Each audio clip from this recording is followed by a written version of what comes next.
जीवन का सबसे बड़ा सुख है परमात्मा का भजन।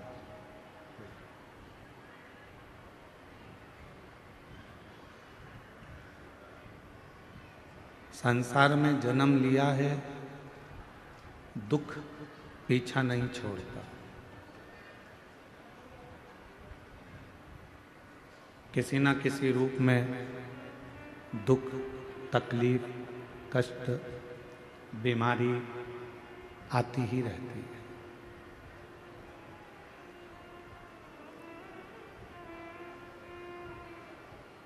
पर उस दुख को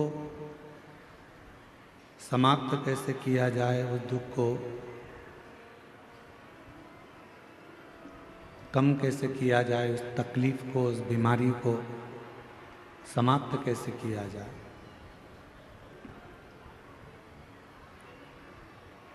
उसके लिए सबसे ज़्यादा जरूरी है भगवान शिव की अविरल भक्ति।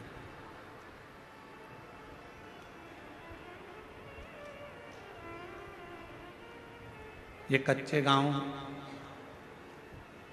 एक ऐसा कांकेर जिले का छोटा सा गांव है जहां पर आदिवासी वनवासी सब यहाँ रहते हैं। और आदिवासी वनवासी क्षेत्र में ये कथा इन सभी क्षेत्रवासियों के लिए ऊर्जा देती है। जिन आदिवासी क्षेत्रवासी वनवासी क्षेत्रवासी बूढ़ा देव का पूजन करते हैं, बूढ़ा देव का आराधना करते हैं, बूढ़ा देव की साधना करते हैं, अपने बुजुर्गों से पूछें कि ये बूढ़ा देव है कौन।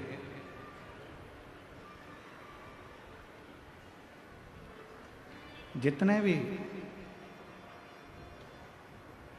अब अपने अपने बुजुर्गों से वनवासी आदिवासी क्षेत्रवासी जब पूछेंगे कि ये बूढ़ा देव है कौन, तो बुजुर्ग बताएंगे कि ये शंकर भगवान का एक स्वरूप है, शिव का एक आनंदमय प्रतिबिंब।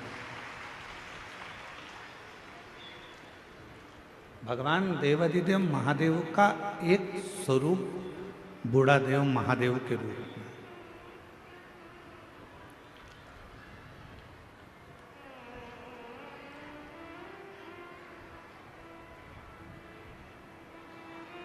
मतलब हमारे पूर्वज, हमारे दादा परदादा, हमारे जितने बुजुर्ग रहे हैं, हमारे जितने पूर्वज रहे हैं, ये सब भगवान शिव की आराधना करते हैं, भगवान शंकर की साधना करते हैं। थोड़ा बीच का जो समय ऐसा रहा जिन समय में भगवान शंकर को लोगों ने दूर कर दिया था,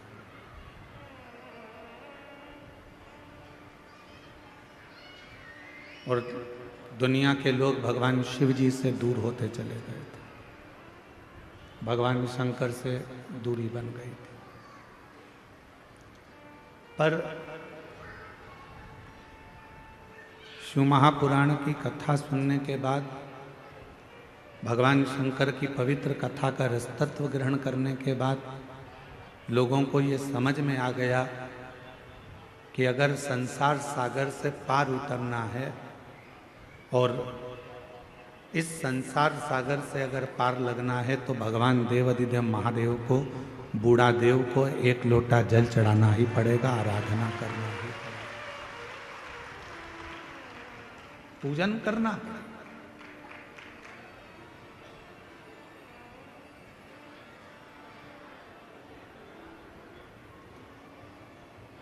हम एक बात आपसे पूछें, उत्तर दीजिएगा कच्चे गांव वाले सब।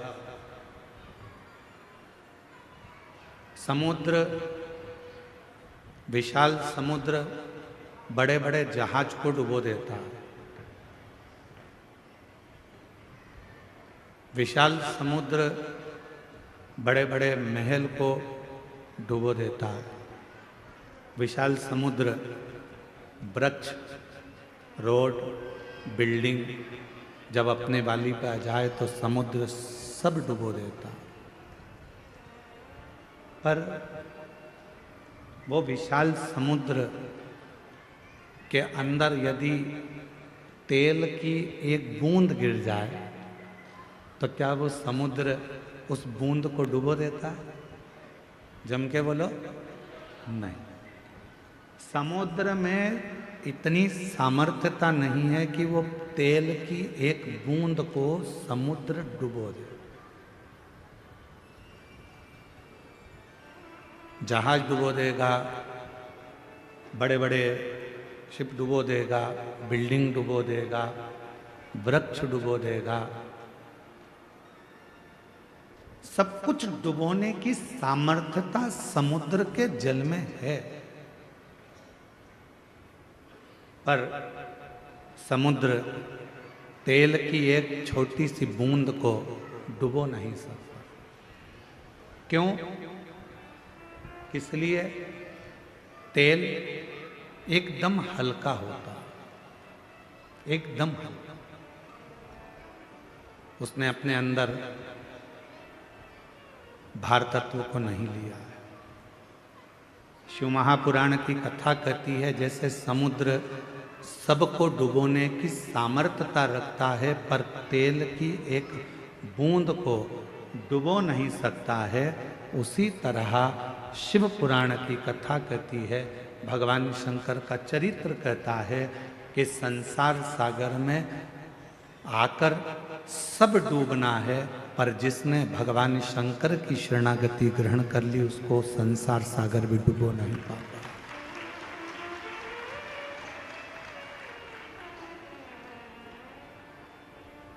उसको संसार सागर डुबो नहीं सकता।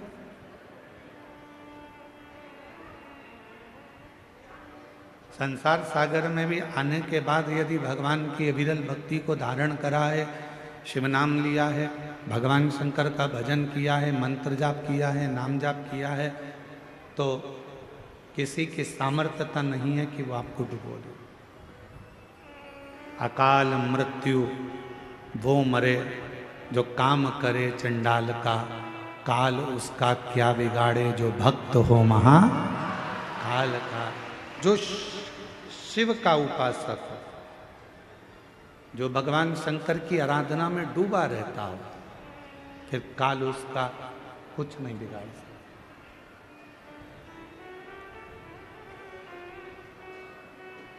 काल उसको छू नहीं पाता।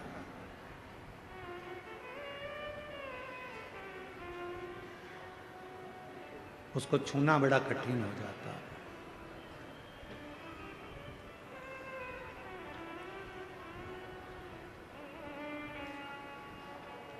आप कितना भगवान के प्रति समर्पित हैं, आप कितना मंत्र जाप कर रहे हैं, आप कितनी शिव की आराधना कर रहे हैं, आप कितनी शंकर की साधना कर रहे हैं, ये आपके ऊपर निर्भर करता है। संसार के लोगों की सामर्थ्यता नहीं है कि फिर वो आपको डुबो दे।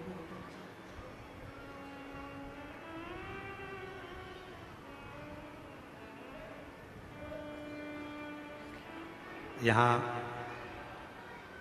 सागर खंडेलवाल जी बैठे हैं रायपुर से। कहाँ बैठे हैं? इन्होंने जब इनके यहाँ कथा हुई तो कथा होने के बाद इन्होंने अपने घर के बाहर एक बहुत बड़ा, लगभग वह स्टेज का आधे भाग में आधा भाग इतना बड़ा श्री शिवाय नमस्तुभ्यम इन्होंने अपने घर के ऊपर लिखा, अंकित करवाया। तो सूचना मिली हमको, फिर हमने इनसे बात करी कि ये श्री शिवाय नमस्तुभ्यम आपने इतना बड़ा लिखवाया, छोटा भी लिख सकते थे, क्यों लिखा? तो सागर खंडेलवाल जी कहते हैं, गुरु जी, आता जाता व्यक्ति चाहे वो जीव हो, जंतु हो, पशु हो, पक्षी हो, चाहे मनुष्य हो, किसी भी रूप में अगर श्री शिवाय नमस्तुभ्यम देखेगा तो वो तर जाएगा, इसलिए उसका विशालतम स्वरूप हमने अंकित कर। विशाल, मैं धन्यवाद देता हूं आपको बहुत बहुत साथ। बैठिए।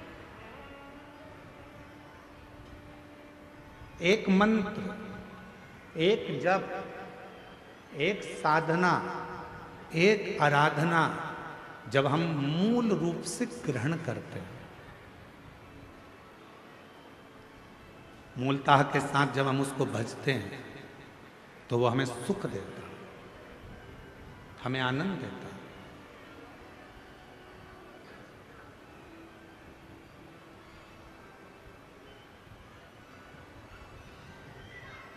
यजमान जितेंद्र जी जायसवाल जी के बड़े छोटे सुपुत्र आर्यन जी से हम बात कर रहे थे। जितेंद्र जी, तो आर्यन से हमने पूछा कि इस क्षेत्र में इतना विशालतम कभी कोई कथा, कोई सत्संग आपके यहाँ हुआ है?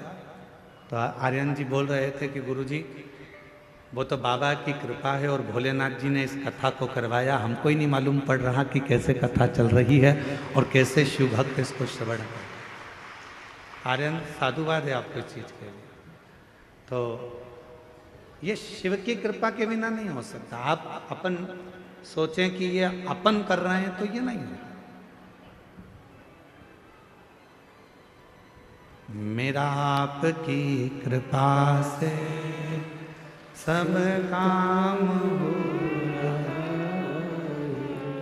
मेरा आपकी कृपा से सब काम हो रहा। करते हो भोले बाबा मेरा नाम हो रहा है, करते हो भोले बाबा मेरा नाम हो रहा है। भोले आपकी कृपा से सब काम हो रहा, शंभु आपकी कृपा से सब काम हो रहा। जरूरी नहीं कि जिंदगी में हम आए हैं और हम जैसा सोचें वैसा ही हो। जरूरी नहीं है कि हम संसार सागर में, देखो भगवान ने आपको और हमको जन्म दे दिया, शरीर कैसा देना था ये उसको मालूम, हमारे पूर्व का कैसा कर्म था उसके अनुसार हमारा शरीर मिला। आपको और हमको जो शरीर मिला ये हमारे पूर्व के कर्म के अनुसार। आप सुंदर बनकर जन्मे, भगवान की कृपा है। आपके हाथ भगवान ने दिए, भगवान की कृपा है। आपके पांव भगवान ने दिए, भगवान की कृपा है। नेत्र दिए, भगवान की कृपा है। जिह्वा दी, वाणी दी, भगवान की कृपा है। श्रवण शक्ति दी, भगवान की कृपा है। बुद्धि दी, भगवान की कृपा है। शरीर कैसा देना था ये परमात्मा ने हमारे पूर्व का स्मरण कर कर, पूर्व के खातों को देखकर तब भगवान ने हमको दिया। यहाँ जितने लोग बैठे हैं, अगर आप में से किसी ने लोन लिया हो तो बैंक वाले पुराना हिसाब देखते हैं। यहाँ माइंस वाले बहुत काम करते होंगे तो लोन लेना ही पड़ता होगा, है? तो लोन लेते होगे तो पुराना हिसाब देखा जाता है। पहले लिया था, जमा करा कि नहीं करा, इतना पैसा लिया था, उस बैंक से उठाया था, भले तुम दूसरी बैंक से लो लोन, पर वो पूरी बैंक उन टटोली जाती है कि इसने पैसा जमा करा कि नहीं करा, इसने जमा किया कि नहीं किया। बस जैसे बैंक का लोन देने वाला पुराना हिसाब देखता है, उसी तरह हमको जन्म देने वाला भी हमारा पुराना हिसाब देखता है। पुराना हिसाब क्या करा संसार सागर में जाकर, किसी भूखे को भोजन कराया, प्यासे को पानी पिलाया, भगवान का मंत्र जाप किया, नाम जाप किया, किसी को सहायता प्रदान करी, किसी को शिक्षा प्रदान करी, किसी को चिकित्सा प्रदान करी। वो पुराना हिसाब देखता है और पुराना हिसाब देखने के बाद हमारा शरीर देता है। हमारे शरीर में कोई भी थोड़ी सी भी कमी रखता है, समझ लेना हमारा पूर्व का दिया हुआ है। महाराज कुछ हमने श्रेष्ठ ना करा हो। श्रेष्ठ मार्ग।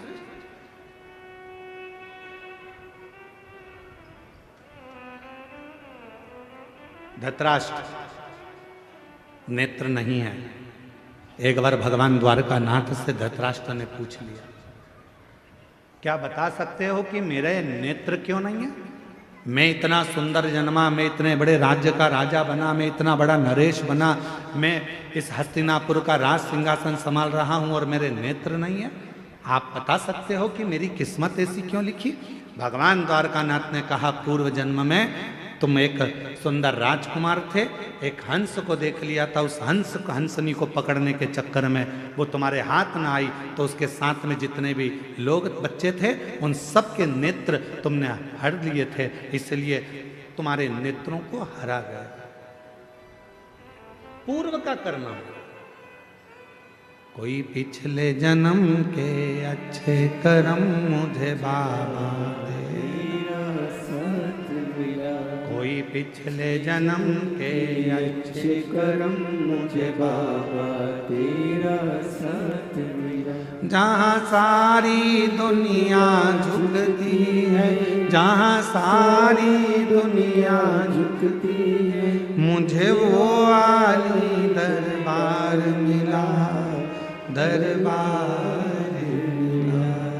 कोई पिछले जन्म के अच्छे कर्म मुझे बाबा तेरा साथ मिला। पूर्व का हमारा कोई अच्छा पुण्य होगा, अच्छे हाथ पैर दे दिए। पूर्व का हमारा कोई पुण्य होगा, बोलने के लिए वाणी दे दी। पूर्व का अच्छा पुण्य होगा, देखने के लिए नेत्र दे दिए महाराज। और भगवान ने सब कुछ दिया, पूर्व का पुण्य।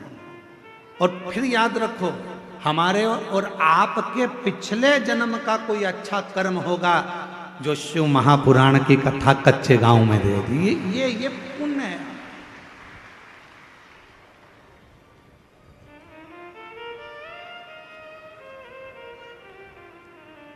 यहां से जाने के बाद भगवान को धन्यवाद देना, तूने बड़ी कृपा करी, हमारे गांव के पास में कथा करवा दी, मैं जाके कथा सुन ली, तूने बड़ी कृपा करी, मेरे दोनों पांव अच्छे चलकर गई, तूने बड़ी कृपा करी, गाड़ी से पहुंच गई, तूने बड़ी कृपा करी, बैठने की जगह भी दे दी, तूने बड़ी कृपा करी, कथा सुनने के लिए कान भी अच्छे दिए। एक आध गड़बड़ हो जाता तो फिर ध्यान लगा कर सुनना पड़ता। तूने बड़ी कृपा करी, मेरे दो नेत्र दिए, अगर एक भी गड़बड़ कर देता तो देखने में आनंद, दर्शन में आनंद नहीं आता। तूने बड़ी कृपा करी कि मेरी मुख में वाणी दी, महाराज जब भजन गा रहे थे उनके साथ मैं भी गा रही थी। ये तेरी कृपा है, ये तेरी उदारता है, ये तेरी करुणा। और प्रभु भगवान से कहते रहना, भोलेनाथ ऐसी कृपा करना मेरे बूढ़ा महादेव, ऐसी कृपा करना बूढ़ा देव, ऐसी कृपा करना मेरे महादेव, ऐसी करुणा करना मेरे बाबा कि मेरे शरीर को ऐसे ही चलाते फिराते रहना, इसको पलंग पर मत पटक देना, इसको कहीं हॉस्पिटल में मत पटक देना, चलाते फिराते। पूर्व का कर्म है हमारा। होते हैं कई लोग ऐसे भी होते हैं जिनको खूब समझाओ, पास में कथा हो रही है चले जाओ, भगवान का नाम ले लो, एक लोटा जल चढ़ा दो, भगवान की भक्ति कर लो, पर वो करने को तैयार नहीं होता। उनके रहते हैं, नीम के पेड़ के नीचे कितनी भी गुलाब जामुन की चाशनी डालो, नीम मीठी हो जाएगी? बोलो तो नहीं हो। नीम के पेड़ के नीचे कितनी भी तुम एक काम करो, जलेबी का घोल डाल दो, मीठी होगी? नहीं। चल जान दो। अच्छा, करेले के पेड़ के नीचे, करेले के पौधे के नीचे, करेले की बेल के नीचे आप गुलाब जामुन की चाशनी डालो, रसगुल्ले की चाशनी डालो, क्योंकि वो रसगुल्ला खाने के बाद उसका पानी तो काम आता ही नहीं है। तो एक काम करें अपन कि करेले की बेल के नीचे डाल देते हैं तो करेला मीठा हो जाएगा। हो जाएगा? नहीं। करेला करेला ही रहेगा, नीम नीम ही रहेगी। उसको चाहे तुम की कितनी भी गुलाब जामुन की चाशनी डाल लो, चाहे तुम गुड़ डाल लो, शक्कर डाल लो, तुम्हारी मर्जी पड़ जाए जो डाल लो, पर वो नीम नीम रहेगी, कड़वी की कड़वी रहेगी, करेला कड़वा की कड़वा ही रहेगा। उसी तरह अपने गांव में, अपने नगर में, अपने शहर में, अपने मोहल्ले में, अपनी कॉलोनी में, अपने घर में, अपने परिवार में कोई ना कोई एकाध व्यक्ति नीम और करेले जैसा होता ही है। उसको कितना ही समझा लो, कितना ही समझाओ, कितना ही कह लो उसको, वो सुनता ही नहीं, समझता ही नहीं। अब कोई कहे कि गुरुजी वो तो हाँ हमारा रिश्तेदार है, हम तो उसको इतना कहते हैं, फिर भी वो भगवान की बुराई करता है, फिर भी शंकर जी की बुराई करता है, फिर भी एक लोटा जल की बुराई करता है। गुरुजी हमारे यहाँ वो आए थे, इतने बड़े संत महात्मा, वो भी शिव जी की बुराई कर दिए, वो भी इनने भी ऐसा कर। तो कोई कितना ही समझाए, पर वो नीम नीम रहती है, वो करेला करेला ही रहता है, उसको नहीं समझ में। महाराज उसने शरीर दिया कितना अच्छा, उसको साधु का। उसने जन्म दिया अच्छे घर में, अच्छे परिवार में, अच्छे कुल में, ये उसकी कृपा है। और उसने मौका दिया भक्ति को करने का, भजन को करने का, ये उसकी कृपा है, ये उसकी कृपा है। कितना सुंदर कहा है।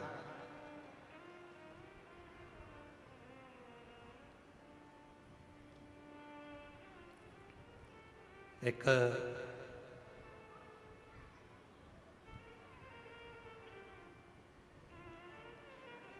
शिव महापुराण में एक बड़ा सुंदर भाव आया है। मां सती, भगवान माता पार्वती और भगवान शिव का एक बड़ा सुंदर संवाद। अब ये आपके ऊपर निर्भर करता है कि आप उसे कितना ग्रहण करते हैं। एक बार माता पार्वती भगवान शिव जी के साथ में काशी भ्रमण के लिए चली।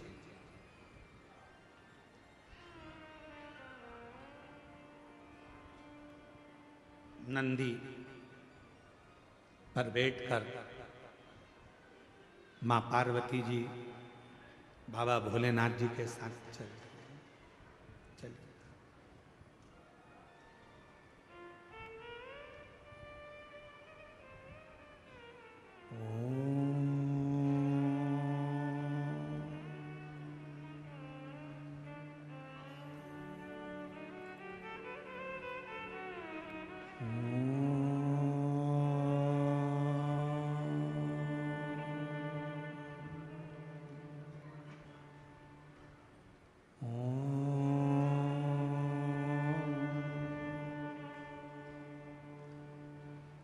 नाद हो रहा है ओम का, पार्वती जी के कानों में शब्द गया। घूम कर देखा मां पार्वती जी ने कहां से आवाज आ रही। फिर पार्वती जी आगे बढ़ गई, फिर शब्द सुना,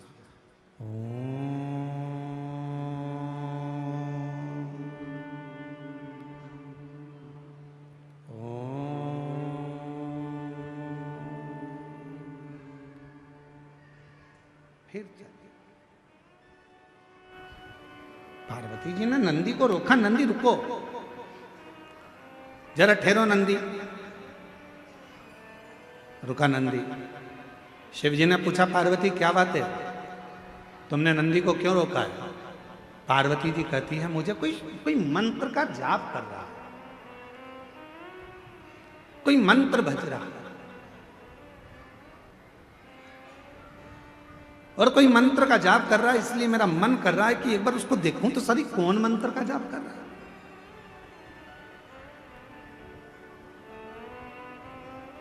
सब दूर मां जगत जननी माता पार्वती ने भ्रमण किया, जपने वाला नहीं मिला।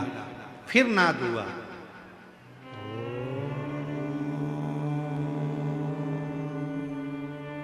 आप भी बोलो साथ में, लंबा स्वर बनाकर ओम का उच्चारण करने से नेत्र की ज्योति बढ़ती है। लंबा उच्चारण करने से, ओम का नाद करने से बुद्धि में एक अंदर कंपन उत्पन्न होता है, उससे पैरालिसिस की बीमारी, लकवे की बीमारी नहीं होती है। ओम का लंबा उच्चारण करने से अगर शरीर में हाथ पैर में कंपन होता है, चाय का कप या अपनी उंगलियां या हाथ कांपने लगते हैं, तो वो कंपन दूर होता है। आप भी साथ में बोलिएगा, लंबा उच्चारण करना,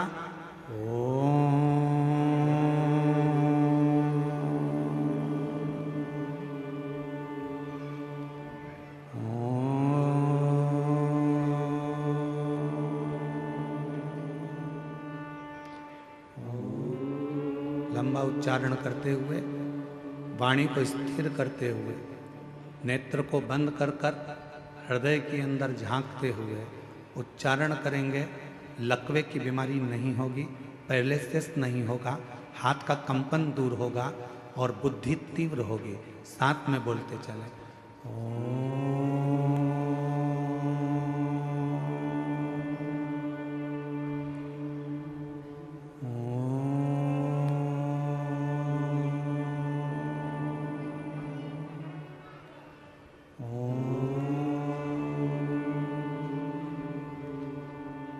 पार्वती जी का ध्यान गया, कोई दिख नहीं,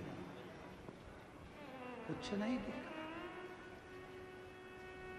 आपने जब ओम का नाद किया होगा, नेत्र बंद कर कर आपको ऐसा लगा होगा हमारे दिमाग में कुछ बारीक सा कीड़ा चल रहा है, कोई प्रवेश कर रहा है। वो शिव तत्व है, वो शंकर है, मां ढूंढ रही है, कोई दिखता नहीं है। शिवजी कहने लगे, पार्वती चलो, कहां तुम यहां वहां ढूंढ रही हो, किसको खोज रही हो? शिव महापुराण की कथा में वर्णन आता है कि शंकर भगवान की कथा के अंदर बैठकर या पूरे संसार में, ब्रह्मांड में कोई भगवान शंकर के ओम नाद को, पंचाक्षर मंत्र नमः शिवाय को, षडाक्षर मंत्र ओम नमः शिवाय को या श्री शिवाय नमस्तुभ्यम का संसार में कोई भी उच्चारण करता है, उसको मां पार्वती ढूंढ कर ही रहती है और उसे वर देकर ही रहती है।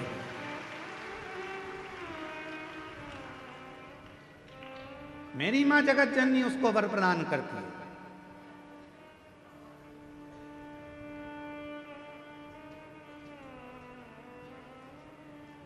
कितना सुंदर कहा है काली पुराण में। मां काली पुराण में एक वर्णन आता है, जब रक्त बीज को मारने का समय आता है तो मां काली पुराण में वर्णन आता है कि मां आद्य शक्ति से पूछा गया, ये इतने विकराल असुर हैं, राक्षस हैं, इनका संहार तुम्हें करना है तो तुम इनको कैसे मार सकती हो? तो मां आद्य शक्ति, काली पुराण में वर्णन आता है कि मां आद्य शक्ति ने कहा, जब मैं किसी एक मंत्र को पकड़ लेती हूं और उस मंत्र का बार बार उच्चारण करती हूं तो वो मंत्र मुझे अंदर से शक्ति प्रदान करता है और रक्त बीज जैसे राक्षस तो यूं ही मर जाते हैं, असुर संहार हो जाता है। नेत्र बंद कर कर सब एक बार फिर उच्चारण के साथ लंबे ओम नाद, शरीर के रोगों को दूर करने के लिए, शक्ति को प्रदान करने के लिए, शिव भक्ति को प्रदान करने के लिए, जितने आस्था चैनल पर बैठे हैं, जितने फेसबुक यूट्यूब के सामने कथा सुन रहे हैं, जितने पंडाल में कथा सुन रहे हैं, बड़े प्रेम के साथ लंबी श्वास के साथ में उच्चारण करेंगे, मां आद्य शक्ति हमको स्मरण करेगा।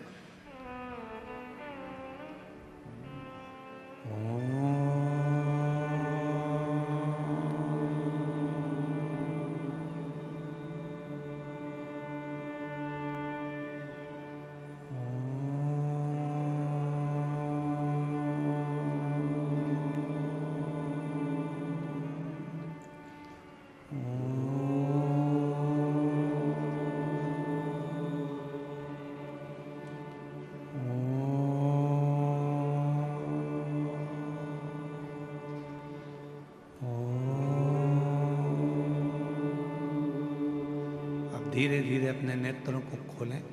शिव नाम का स्मरण सुख प्रदान करता। सुख, एक शक्ति, एक बल, एक ऊर्जा भगवान के नाम। काली पुराण में कहा मां आद्य शक्ति दुर्गा भवानी ने कि मैं रक्त बीज असुर का संहार तो भगवान के नाम के उच्चारण से कर देती है। याद रखना, दुनिया के लोग पूछते हैं श्री शिवाय नमस्तुभ्यम में क्या है। श्री शिवाय नमस्तुभ्यम बोलने से क्या होता है? श्री शिवाय नमस्तुभ्यम दरवाजे पर लिखने से क्या होता है? श्री शिवाय नमस्तुभ्यम अपनी गाड़ी पर लिखवाने से क्या होता है? श्री शिवाय नमस्तुभ्यम अपनी फैक्ट्री पर लिखवाने से क्या होता है? श्री शिवाय नमस्तुभ्यम अपनी दुकान पर लिखवाने से क्या होता है? शास्त्र कहता है तुम्हारी जिंदगी में अगर दुख प्रवेश कर रहा होगा तो वो मंत्र को पढ़ते से ही बाहर निकल जाएगा, भीतर प्रवेश नहीं करेगा। मंत्र में वो बल होता है, मंत्र में वो शक्ति होती है। श्री शिवाय नमस्तुभ्यं, श्री शिवाय नमस्तुभ्यं, श्री शिवाय नमस्तुभ्यं। बोलो बोलो सब बोलो, श्री शिवाय नमस्तुभ्यं, श्री शिवाय नमस्तुभ्यं, श्री शिवाय नमस्तुभ्यं। उस मंत्र का उच्चारण करना मूल हो जाता है। पार्वती मैया ढूंढ रही हैं, कोई मिलता नहीं है। शिवजी उनको ले गए काशी में एक स्थान पर, तट पर मां गंगा के बैठ गए। शंकर भगवान को नमन कर कर मां पार्वती जी वहां से चल दी और पार्वती मैया भ्रमण करने के लिए गई, ढूंढने के लिए गई। जो मंत्र जप रहा था, जो मंत्र का उच्चारण कर रहा था, जो मंत्र को पढ़ रहा था, वो कौन है, कहाँ है, दिखता नहीं है। मां उस पार्वती मैया उस काशी खंड के अंदर, मां काशी की नगरी में उस जीव को ढूंढ रही हैं, जो उच्चारण कर रहा है, जो जप रहा है, मंत्र का उच्चारण कर रहा है। और तभी पार्वती मैया भ्रमण करने के लिए निकली। ढूंढते ढूंढते ढूंढते ढूंढते मां आद्य शक्ति, मां जगत जननी, मां पार्वती जी उस व्यक्ति को देख, वो मिल गया। जो मंत्र का जाप कर रहा था वो मिल गया, जो मंत्र का उच्चारण कर रहा था वो प्राप्त हो गया, जो मंत्र को भज रहा था मिल गया।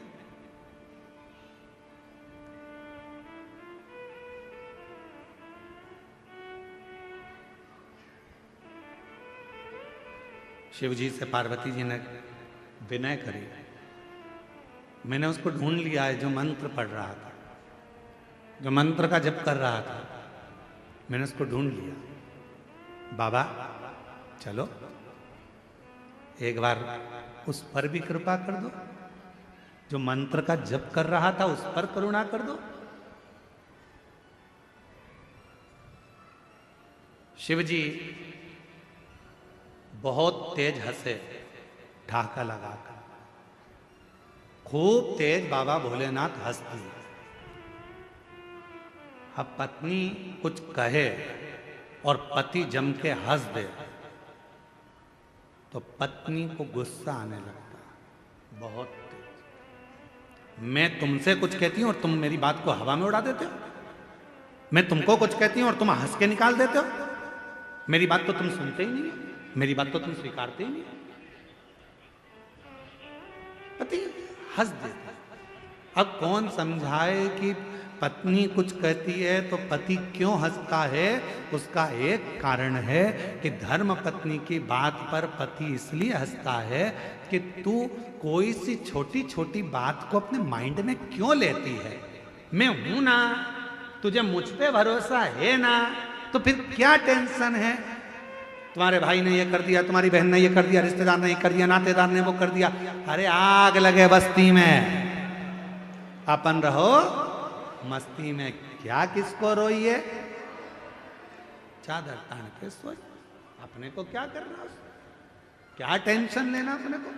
पर तुम्हारे भाई ने ये कर दिया, तुम्हारी बहन ने ये कर दिया, तुम्हारी मम्मी ने ये कर दिया, तुम्हारे पिताजी ने ये कर दिया, इसलिए पति उसको हंसी में टालना चाहता है, इसलिए पति हंस देता है, इसलिए पति मुस्कुरा देता है, उस बात को निकालना चाहता है, क्योंकि अगर बात बढ़ेगी तो विवाद होगा, विवाद होगा घर टूटेगा, परिवार टूटेगा। जितना भगवान चाहे उतना तो कम से कम निभा ले।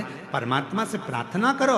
आज के जमाने में भाई भाई, बहन बहन, देवरानी जेठानी, नाते रिश्ते निभते नहीं है। आज के जमाने में लोग मित्र बनाते हैं, उनको निभाने का प्रयास करते हैं, किसी से स्नेह कर लेते हैं, उसको निभाने का प्रयास करते हैं। ईमानदारी से बोलो, जब भाई नहीं निभ रहा, बहन नहीं निभ रही, परिवार नहीं निभ रहा, तो कितने भी रिश्ते बना लो वो कभी निभ नहीं सकते। जो आपस के नहीं निभ रहा है वो दूसरे के क्या निभेंगे? प्रेम की प्राथमिकता।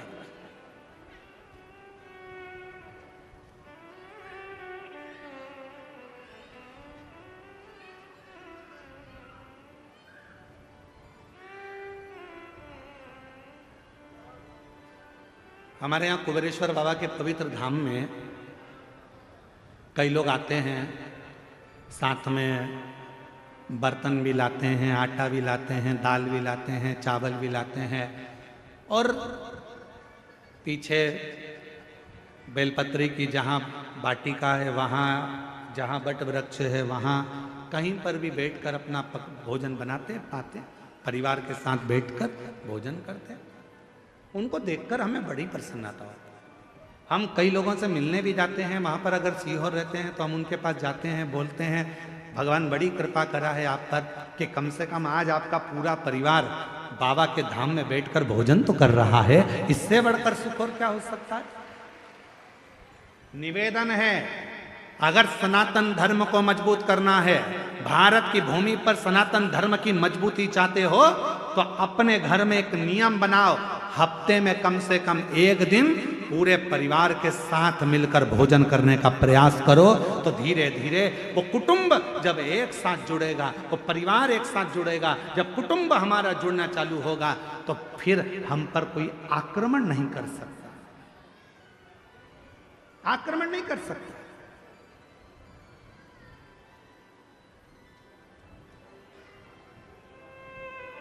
पहले ऐसा नियम था, जिसका बड़ा घर होता था ना, उससे लोग झगड़ा कम करते थे। पहले देख लेते थे कितने भाई हैं, 9, उनके बच्चे कितने हैं, सबके मिला के 12। पहुंच मत जाना, धुन देंगे पकड़ कर, चले ही मत जाना।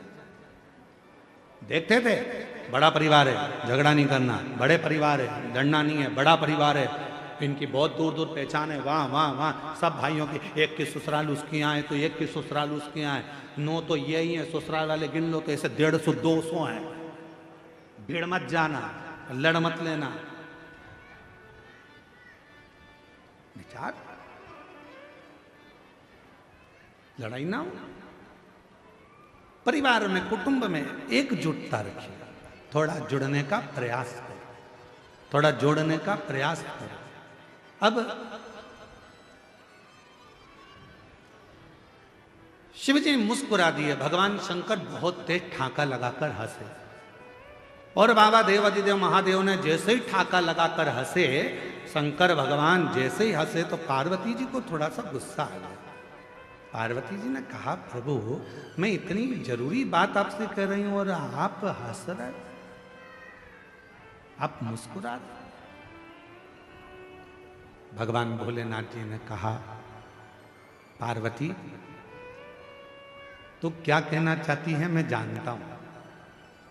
तो पार्वती जी ने कहा, बताओ क्या कहना चाहती है। शिव जी कहने लगे, पार्वती तू कहना चाहती है कि वो जो मंत्र जप रहा है उसको वर प्रदान करने चलो, उसको आशीर्वाद देने चलो। पर पार्वती मैं उसको वर प्रदान करने नहीं जाऊंगा, मैं उसको आशीर्वाद देने नहीं जाऊंगा। पार्वती जी कहने लगी, ऐसा तो हो नहीं सकता, आपको चलना तो पड़ेगा। पार्वती जी कहने लगी, क्यों नहीं जाओगे। शंकर भगवान बोले, पार्वती बात इतनी सी है, जो वो मंत्र का जप कर रहा है, ओम का उच्चारण तो वो सही कर रहा है, पर मंत्र के बीच में एक त्रुटि कर रहा है। ओम का उच्चारण सही कर रहा है, पर मंत्र के बीच में एक त्रुटि कर रहा है। उस त्रुटि में वो मंत्र जप रहा है अमर होने का, पर उस मंत्र में एक त्रुटि है, एक गलती है, जिसके कारण वो मांग रहा है अमर होना, दिल से चाहता है अमर होना, पर मंत्र में गलती के कारण वो बोल रहा है कि मैं अभी मर जाऊं। एक गलती हो रही है उसके मंत्र में, एक त्रुटि हो रही है उसके मंत्र में। वो मृत्यु को मांग रहा है और भजन कर रहा है अमर होने का, तप कर रहा है अमर होने का, साधना कर रहा है अमर होने का, और मंत्र पढ़ रहा है मरने का। अब तुम बताओ क्या करूं? तो पार्वती जी बोली, भोलेनाथ जी ये तो बहुत बड़ी बात हो गई, आप कुछ मत दो उसको, चलो आप तो हमारे साथ वापिस कैलाश चलो। शिव जी कैलाश पहुंचे और भगवान देवाधिदेव महादेव जैसे ही कैलाश पहुंचे, पार्वती जी चुप चुप रहने लगी, बोलती नहीं थी, बहुत मौन रहती थी। मौन रहती तो एक बार षडानंद कार्तिकेय जी ने पूछ लिया, मैया क्या बात है, तुम बोलती क्यों नहीं हो, आजकल बहुत चुप रहती हो। गणेश जी ने पूछा, माँ आप बोलती नहीं हो, बहुत चुप रहती हो, कुछ बोलती नहीं हो। शंकर भगवान को मालूम पड़ा कि पार्वती कुछ बोलती नहीं है, आजकल चुप रहने लगी है। तब शिव जी ने पूछा, पार्वती बात क्या है, जिस दिन से तुम काशी से आई हो उस दिन से तुम मौन हो, चुप हो, कुछ बोलती क्यों नहीं हो? तब पार्वती जी ने कहा, स्वामी मेरे मन में एक संशय है। क्या संशय है पार्वती? मेरे मन का संशय यह है स्वामी कि वो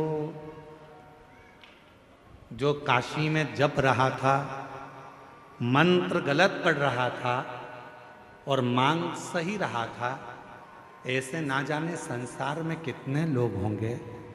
महाराज भोले बाबा, आपके डमरू की नाद से, आपके गंगा की धार के जल से करोड़ों करोड़ों मंत्र बने हैं। शिव जी से कह रही है मां पार्वती की सबसे ज्यादा दुनिया में अगर कोई मंत्र प्रकट हुए हैं तो शंकर भगवान आपके द्वारा प्रकट हुए हैं। इतने करोड़ों मंत्र लोग अगर बोलेंगे, उसमें कोई त्रुटि होगी तो बेचारों का क्या होगा, इसलिए कुछ कृपा करो, कुछ कृपा करो। शिव जी ने कहा, मांग तुझे क्या चाहिए पार्वती? पार्वती जी कहती हैं, प्रभु बस ऐसी कृपा कर दो कि कोई कैसा भी जपे, गलत भी जपे, चाहे सत्य भी जपे, सही भी जपे, चाहे वो गलत भी जपे, तो भी उसको नरक ना भोगना पड़े, वो आपके धाम सारी कामनाएं प्राप्त कर कर आपके धाम में पहुंच जाए। ऐसा बस इतना सबर। शिव जी ने कुछ बोला नहीं, चुप रहे। अभी तक मां पार्वती जी चुप थी, अब भगवान भोलेनाथ चुप हो गए, बोले नहीं। और मंत्र जपने वाले दुनिया के लोग मंत्र जप रहे,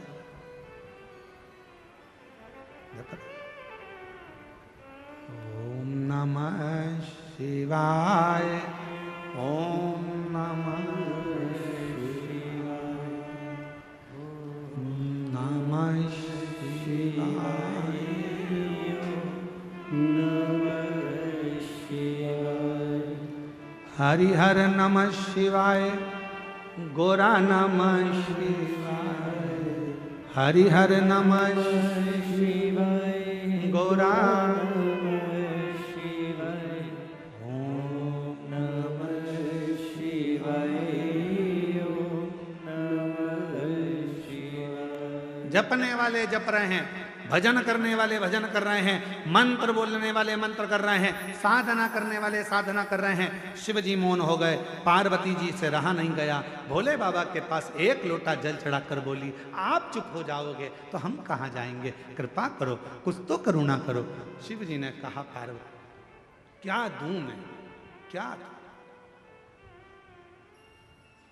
क्या दूं? बस कृपा कर दो, थोड़ी सी, थोड़ी सी।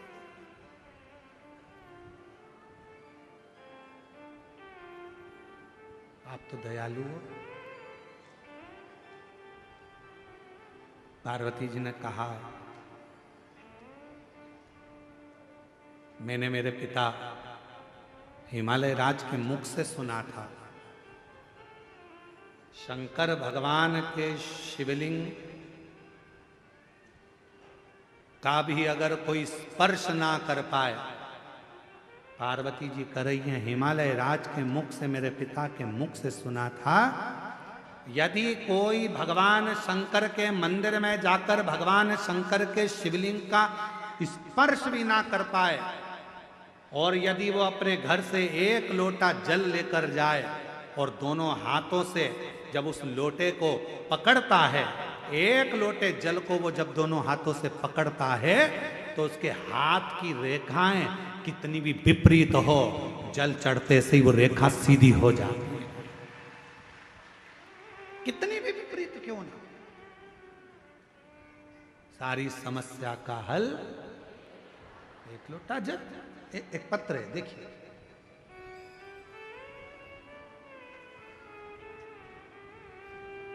रेखा कैसे सीधी होती है उसको इस पत्र में देखिएगा, है ठीक है। जरा ध्यान देना पत्र को, और एलईडी पर भी इस पत्र को पढ़ाएंगे, आप लोग पढ़ना। आस्था चैनल पे एलईडी पर नहीं चल रहा है, पत्र चल रहा है, एलईडी पर चलेगा। मैं ललिता बाई साहू, ग्राम संबलपुर, पत्र को आप लोग आस्था चैनल पे भी पढ़ सकते हो, बड़े ध्यान से पत्र का स्मरण करिएगा। कहीं बैठी हो, मैं ललिता बाई साहू, ग्राम संबलपुर, जिला कांकेर, छत्तीसगढ़ की रहने वाली। कहीं बैठी हो तो हाथ हिला सकती हैं, अगर कहीं बैठी हो तो हाथ हिला सकती हैं। हाथ हिलाओ एक बार, हाँ दिख गए हो, आ जाओ, एक बेलपत्र ले जाना, आ जाइए, धीरे धीरे आओ। मैं ललिता बाई साहू, ग्राम संबलपुर, जिला कांकेर, छत्तीसगढ़ की रहने वाली हूँ। मेरे गले में गठान हो गया था, जिसे मैंने धमतरी की हॉस्पिटल में दिखाने के बाद उन्होंने कहा कि ये कैंसर हो सकता है।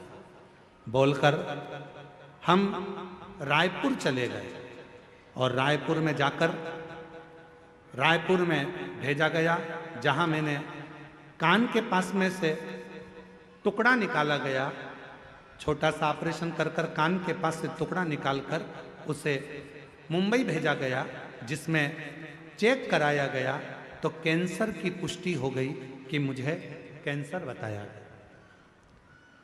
अब करूं तो करूं क्या? डॉक्टरों ने कहा कि इस कैंसर की जांच हो गई है, गठान को निकालना पड़ेगा, खर्चा आएगा लगभग 60,000 रुपए का बोला गया। मेरे पास पैसा नहीं था, क्या करें तो करें क्या? तब किसी के कहने पर बाबा देवाधिदेव महादेव पर जल चढ़ाना प्रारंभ करा और भगवान भोलेनाथ पर भरोसा करा। किसी ने कहा टीवी पर आस्था चैनल पर कथा आती है, सुनो। हमने कथा सुनना प्रारंभ करा। गुरुदेव टीवी के माध्यम से कथा सुनी, एक लोटा जल शिवलिंग पर अर्पित करना चालू करा, जल का सेवन करना शुरू करा, पीना चालू करा, और 3 से 4 महीने में मेरा पूरा रिपोर्ट नेगेटिव आ गया। मैं बाबा को यहाँ प्रणाम करने के लिए, मेरा कैंसर पूर्ण तरह से समाप्त हो गया। ये जिंदगी में पहली बार ऐसा देखा। क्या करता है शिव? आप भगवान, उन्होंने लिखा है, हम रिपोर्ट भी लगा रहे हैं इसके अंदर, पूरी रिपोर्ट भी लगा कर भेजी।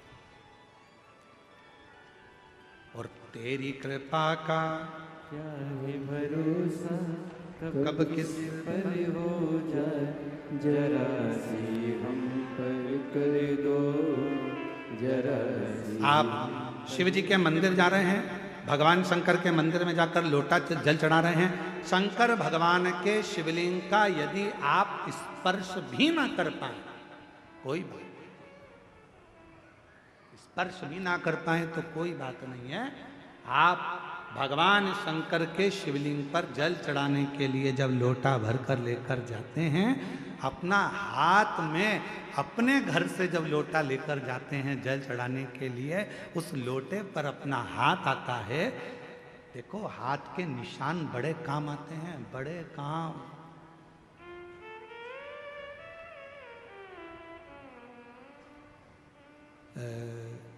आधार कार्ड बनता था ना पहले, आधार कार्ड बनता था तो थंब लगाए जाते थे, उंगलियों के निशान ऐसे 5 उंगलियां लगाकर ऐसे देखा जाता था, 4 उंगली।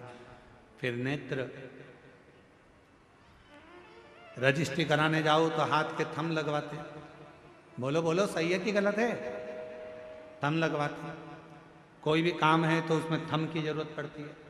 हाथ के निशान मूल होते हैं। जब हमारे पानी के लोटे पर हमारे हाथ के निशान हो जाते हैं और हम देवाधिदेव महादेव को जब जल समर्पित करते हैं, तो बाबा हमारे हाथ की उल्टी रेखा को सुलटी कर देता है, सुलझा देता है, और वो रेखाएं सीधी हो जाती है। वो रेखाएं सीधी।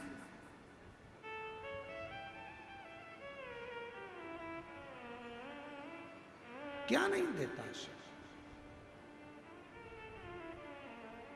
क्या नहीं प्रदान करता?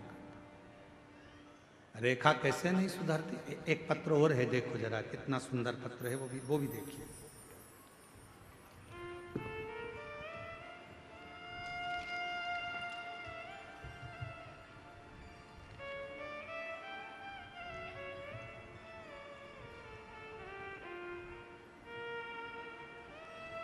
जमुना रमेश सिन्हा, जरा गांव का नाम बोलो पढ़ के।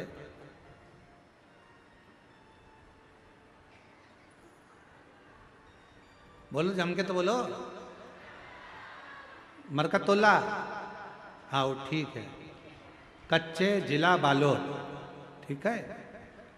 कहीं बैठी हो तो हाथ हिला सकती हैं जिनका ये पत्र है। जमुना रमेश सिन्हा, मरकतोला, कच्चे, जिला बालोद। कहीं बैठी हो तो हाथ हिला सकती हैं, और बच्चा आया हो साथ में तो उसको लेकर आ सकती हैं। मेरी शादी 2014 में हुई थी। अभी क्या चल रहा है? 25। 2017 में मेरा गर्भ ठहरा। 9 माह पूर्व के पहले ही 7 महीने में पुत्र की प्राप्ति हुई। वह स्वस्थ न होने के कारण चला गया। फिर 2019 में मुझे 2 जुड़वा बच्चे हुए, वो भी अस्वस्थ होने के कारण बस वो भी समाप्त हो गए। मैंने आस पड़ोस में शिव महापुराण की कथा के बारे में सुना। 2023 में बालोद में शिव महापुराण की कथा में पहुंची। बाबा के पंडाल में आकर अपने मन की बात कही और भगवान से अपने दिल की बात कही। खूब रोई क्योंकि मेरे इतने बच्चे चले गए। किससे कहूं मैं? कथा सुनती रहती, रोती रहती। बैठी हुई एक महिला ने कहा, क्यों रोती है? मेरे बच्चे होते हैं वो मर जाते हैं। कहा, यहाँ की मिट्टी, पंडाल की मिट्टी को तेरे गर्भ पर लगा, बाबा देगा अब की बार, स्वस्थ देगा। बाबा की ऐसी कृपा हुई। अगस्त 2024 में मेरा गर्भ ठहर गया और मैं पहुंच गई भगवान की कथा में धमतरी, और वहां की मिट्टी को मैंने अपने गर्भ पर लगा लिया। गुरुदेव, 13 अप्रैल 2025 को मेरे गर्भ से जब बच्चे ने जन्म लिया, जन्म लेने के बाद भी बच्चा फिर पुनः कुछ महीने पहले हो गया। लगने लगा कि अब ये नहीं बचेगा। पर कहते हैं शंकर भगवान भाग्य की रेखा बदल देते हैं, और शंकर भगवान के कथा का पंडाल की मिट्टी किस्मत बदल देती है। वही हुआ। मेरे बाबा ने मेरे गर्भ की लाज रखी और अब मेरा बच्चा स्वस्थ पैदा हुआ। मैं बाबा को धन्यवाद देने के लिए आया। शिव तत्व किसको कहते? कहीं बैठी हो तो एक बेलपत्र लेने के लिए आ सकती है।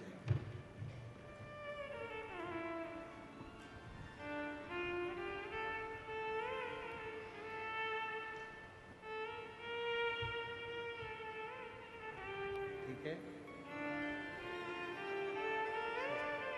खाली न जाता कोई दर से तुम्हारे, खाली न जाता जोरदार ताली बजाओ। कैंसर की रिपोर्ट नील हो गई, ये शिव की कृपा है, उदारता है। हमारे बीच में भानु प्रतापपुर से विधायक महोदय श्रीमती सावित्री मांडवी जी आई हुई हैं। मैं उनको आमंत्रित करता हूं, वो व्यासपीठ का पूजन करें। जोरदार ताली बजाकर उनका स्वागत करें। जो जैसी भावना लाया वो वैसा ही फल पाया, नहीं खाली उसे लौटाया वो मन ही मन हर्षाया, और कर दिया माला मान काशी वाले लुटा दिया भंडार काशी वाले ने, लुटा दिया। भंडार काशी वाले ने। कृपया कम लोग आए, केवल विधायक महोदय के साथ में 1-2 लोग आए, उसके सिवाय ज्यादा लोग ना आए। कर दिया माला मार काशी वाले ने, जो जैसी भावना लाया वो वैसा ही फल पाया, नहीं खाली उसे लौटाया वो मन ही मन हर्षाया, कर दिया मारा मान काशी वाले ने, लुटा दिया भंडार काशी वाले ने, कर दिया माला मान काशी वाले ने, कर दिया माला मान काशी वाले ने, लुटा दिया भंडार काशी वाले ने, कर दिया माला मान काशी वाले ने, लुटा दिया भंडार काशी वाले ने। एक बार जोरदार ताली बजाएं माननीय विधायक महोदय।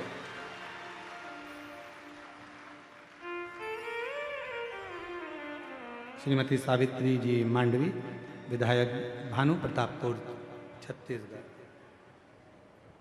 शिव तत्व में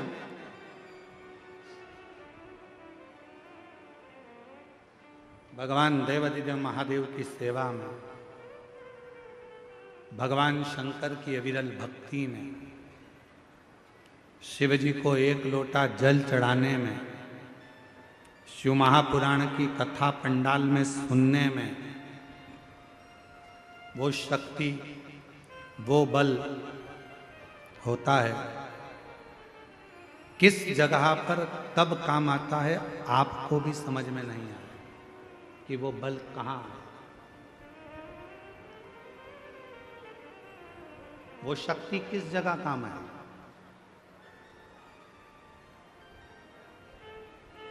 जरा उत्तर दीजिएगा, आप लोगों से पूछें, आप लोगों ने आज भोजन करा है? घर पे खाना खाया कि नहीं खाया? जम के तो बोलो, खाया। ठीक है। 4 महीने पहले खाना खाया था? जम के तो बोलो, खाया। 4 महीने पहले 6 तारीख को आपने क्या खाया था? किसी को याद है क्या? नहीं। हमसे पूछोगे तो हमको भी याद है। ठीक है, जैसे आप हो वैसे हम भी हैं। हम ऐसा संकोच बस कर बोलना मत, 1%, बिल्कुल संकोच में मत बोलो। आप तो उत्तर दो, हमारे जैसे हो और हम तुम्हारे जैसे। आज खाना खाया? खाया। 4 महीने पहले 6 तारीख को आपने क्या खाया था? ना हमको याद, ना आपको याद। पर 4 महीने पहले 6 तारीख को जो तुमने खाया था, हमने खाया था, वो हमारे शरीर में रक्त बनकर आज भी घूम रहा है। जो खाया था, जो बेकार था, वो तो निकल गया, पर उसकी जो बूंद बूंद रक्त बनी वो हमारे शरीर में आज भी घूम रही है, आज भी घूम रही है। वो बूंद हमारे शरीर में आज भी रक्त की बूंद भ्रमण कर रही है। कितने महीने पहले की? जम के बोलो। 4 महीने पहले जो खाया था, उसके खाए हुए भोजन से, ग्रहण करे हुए भोजन से जो रक्त बना था, उस रक्त की बूंद हमारे शरीर में आज भी भ्रमण कर रही है, घूम रही है, शरीर को ऊर्जा दे रही है। भले वो बूंद आज की नहीं, पुरानी है, पर काम आज भी आ रही है। उसी तरह तुमने अगर कथा के पंडाल में बैठकर शिव महापुराण की कथा को सुना है, तुमने 1 लोटा जल देवाधिदेव महादेव को चढ़ाया है, तो तुम्हारा चढ़ाया गया जल और तुम्हारी इस कच्चे गांव में सुनी हुई कथा एक ना एक दिन तुम्हारे काम जरूर आएगी, तुम्हारे सामने खड़ी होगी।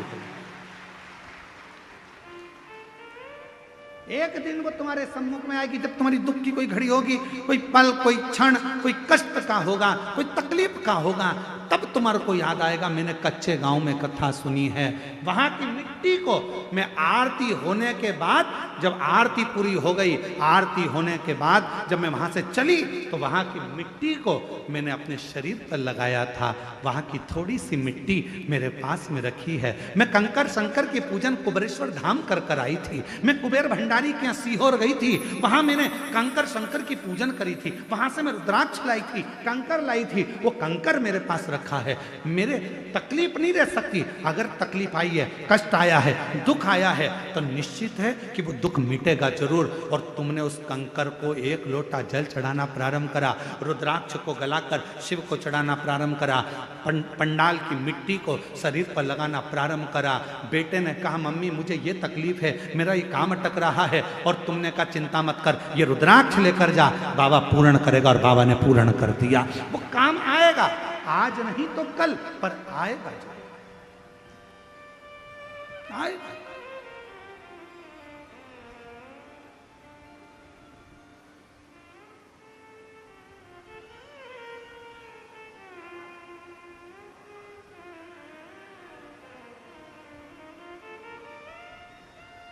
बस